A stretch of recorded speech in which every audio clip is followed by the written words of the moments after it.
Today we're going to talk about the eye. Now, in the last couple of weeks, we have talked about lenses, we've talked about optics, we've talked about the rays of light, but I had several questions about what happens for when we have an eye, difficulties with the eyes, different ways of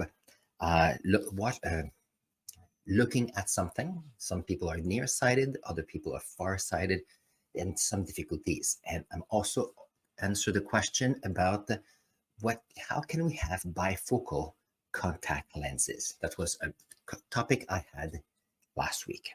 On this, let's see if we can look at the regular eye. So here, if you have a regular eye, we have the retina, which is basically the screen at the back of our eye. And on that screen, it's like a projector screen. Information on here will go to the brain for analysis. So that's the first thing. We also have the crystalline here. The crystalline is our biological lens that can change shapes. So we have little muscles on either side. So if the muscles are stretching, the lens is getting longer and thinner. If the muscles are released, then the crystalline is released and therefore is thicker and shorter. We'll talk about that today. We also have the cornea, which is the first access to the eye for the light. And here when we have the cornea, since light goes through, there's a little change in how light rays go. In a perfect world, when you look at something from far away, we have, there we go. When we look far away, we can have, for example, a tree right here, and at the back of the eye, we would have the tree that is exactly where it's supposed to be. We have a lens in our eye that works very well. Now, what happens when you are looking at something very close? Then here we have a few changes. Let's see.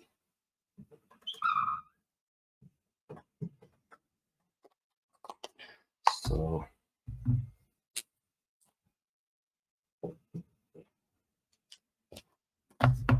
if you are looking at the letter that is much closer, here what happens, we have the rays of light that are going in like this.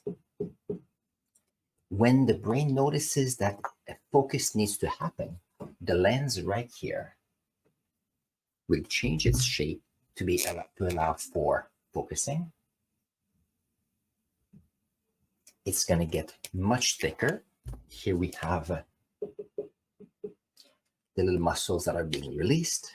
And what happens, we have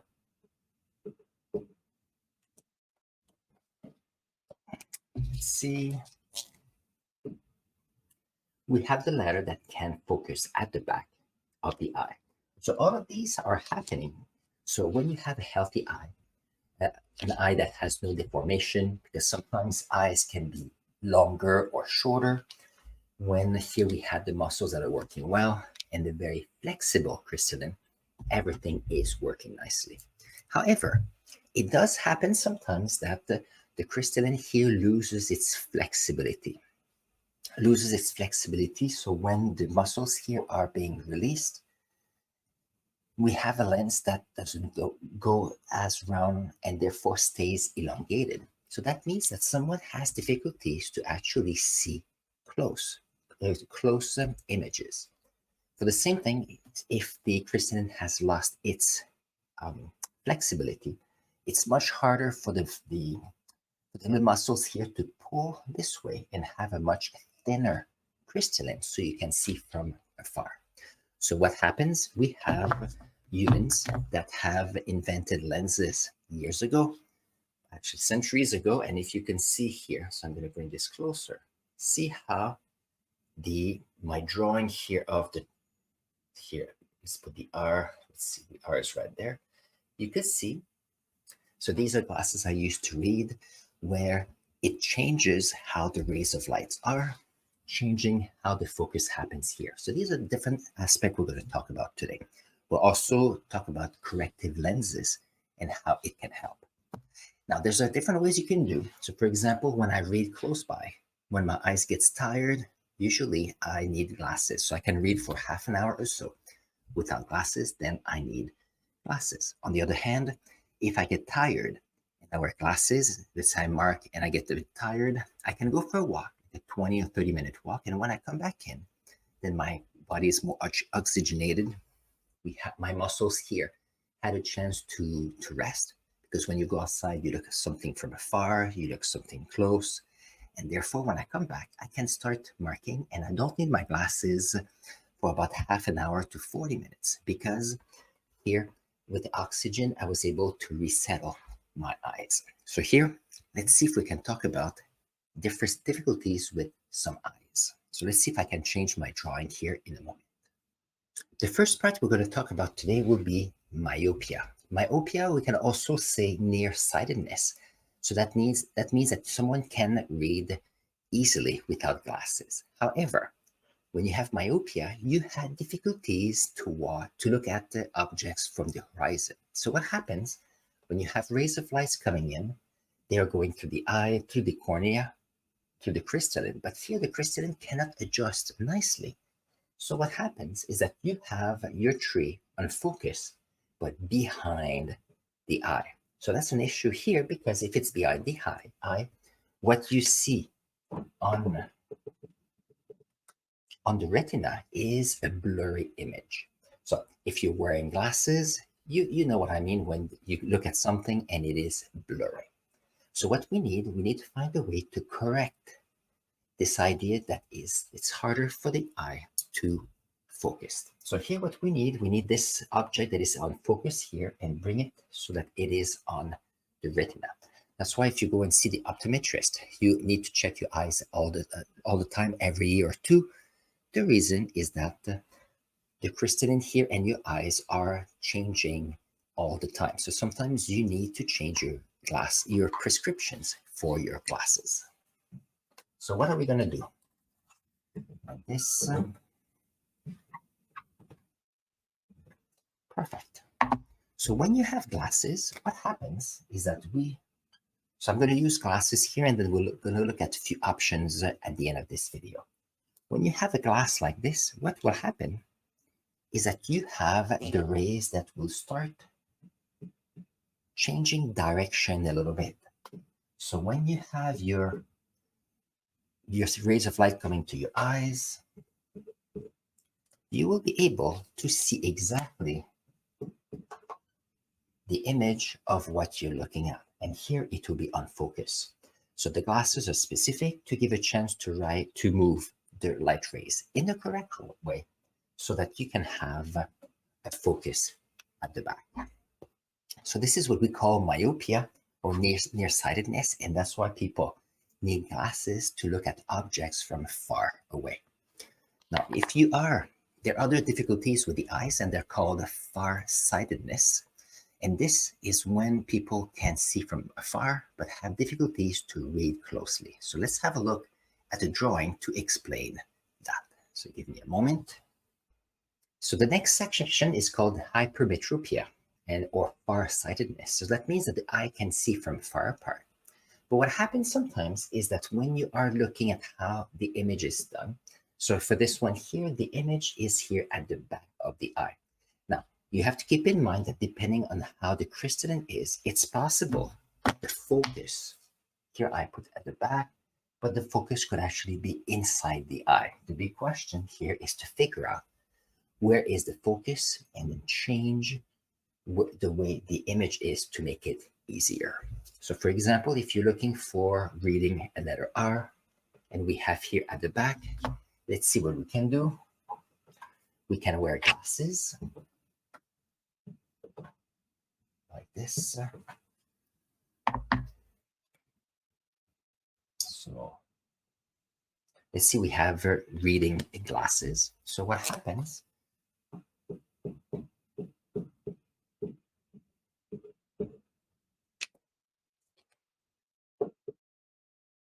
So here the glasses or the reader allows you to redirect the light so that it can actually focus exactly on the retina so that you can see.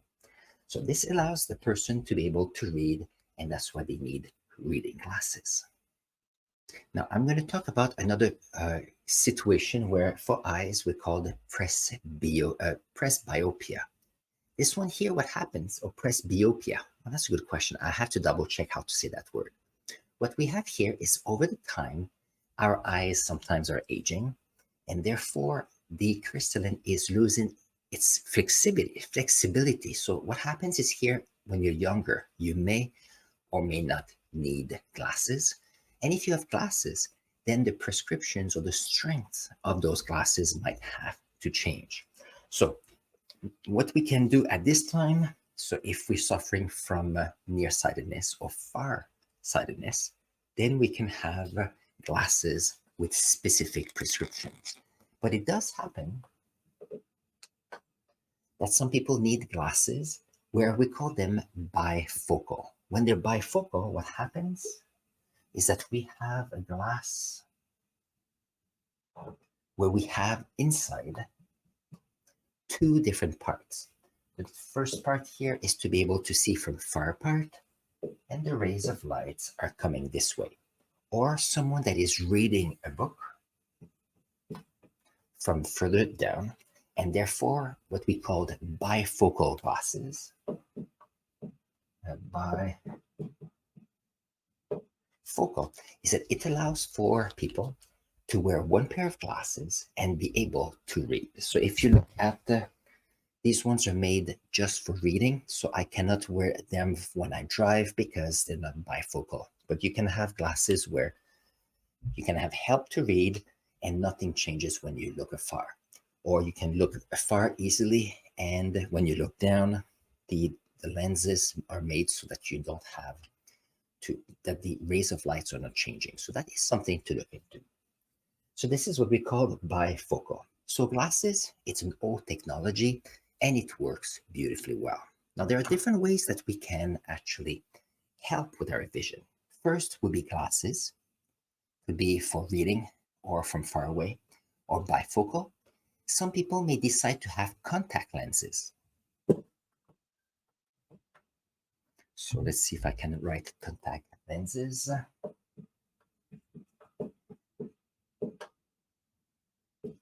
Like this. So when you have contact lenses, what happens? You're putting a thin layer of plastic. Usually they're not rigid. Even though when I was younger, the contact lenses were made of glass, so things have changed.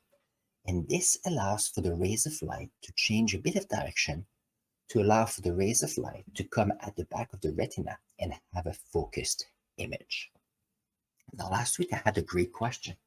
Can we have bifocal contact lenses? And yes, we can. When I was looking at what were contact lenses that had bifocal, it seems that they have concentric difference in what people can see.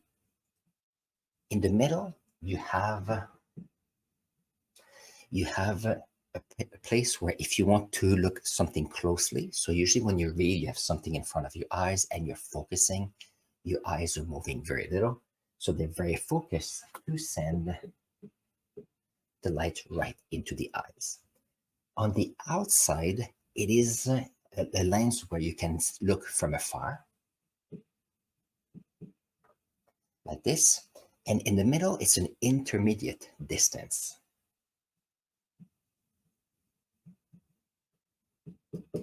And I think the way it works here would be the thickness of how they vary the thickness of the contact lens.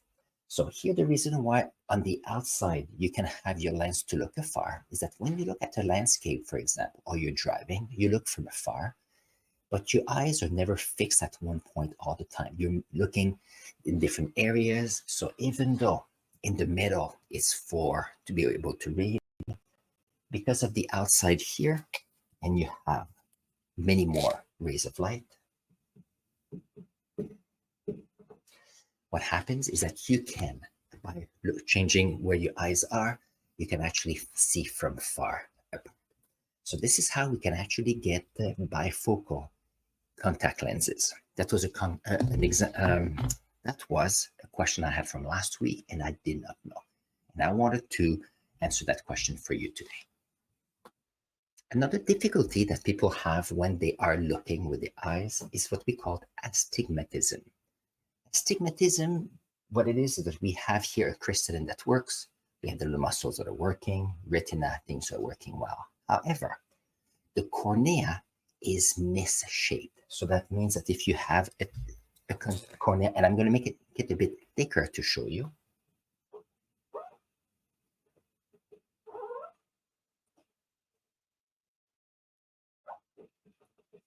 So usually, genetically speaking, you may have deformation of the cornea, or there are places where people cannot see as well. It's like an uneven surface. The consequence with that is that when you have rays of light coming in this way,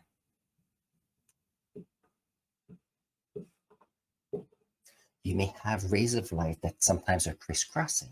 So by the time you have your image on the retina, it's not as clear. So here, very difficult. Glasses can rarely take care of it. So it's a much more difficult problem to deal with. Now, there's some operation that people can do to try to help with the cornea. So let's see if I can show you examples.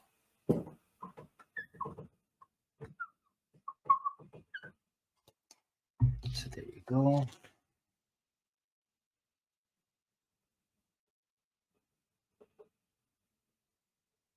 Perfect. Some of the work that we can do with cornea is called the LASIK technology.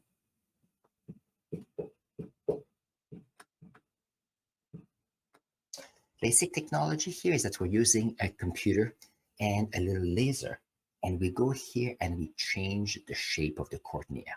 By changing the shape of the cornea, you change the way light reacts and the way it enters the eyes, and therefore it is one way to not wear glasses. So if you decide to go to that, make sure that you have reputable places, because sometimes there's some difficulties, but it seems that the technology that has been going on for a couple of decades, and it is working. So that's something to think about.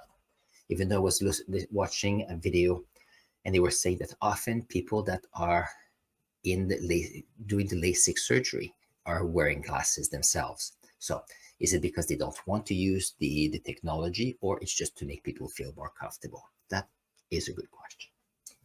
Something else that could be done if you need glasses, sometimes there's some operation, it costs several thousands of dollars per eye, is that you have a little hole on the side of the eye. And we go here and we put a little lens, like a contact lens, not on the cornea, but actually on the crystalline. So what happens here is that you end up with a permanent lens, so you have good vision. Often people that are doing activities where having glasses and contact lenses is not good, or it doesn't allow them to do their job properly, that's something they may want to do. I know someone who's doing a lot of mountain bikes, doesn't want to wear glasses, doesn't want to wear contact lenses, and that is the decision that he took, and he's very happy with that. So here we have the eyes. We talked about different options. Oh, another example from I learned that from my students a few years back. So here what it is a technology where you put, it's like instead of a contact lens, which is very thin, during the night or for a few hours, you put a little suction cup on your cornea, and what it does, it changes its shape. So for several hours after this, you don't have to wear glasses, because the crystalline is made of, has changed its curvature, and therefore it is working instead of wearing glasses. But that's something they have to do every day. And I think they do that when they sleep, so that they don't need to wear glasses. So that's something they can do. I've never tried that. I've never seen it personally, but I know that it is something that is possible. So I hope that you've enjoyed these ideas, that the eyes works very well when there's light. but also the way the light goes into the eyes is tricky. And sometimes we do need glasses or devices to be able to focus the light so that our brain can interpret the information. And that is the information I have for you.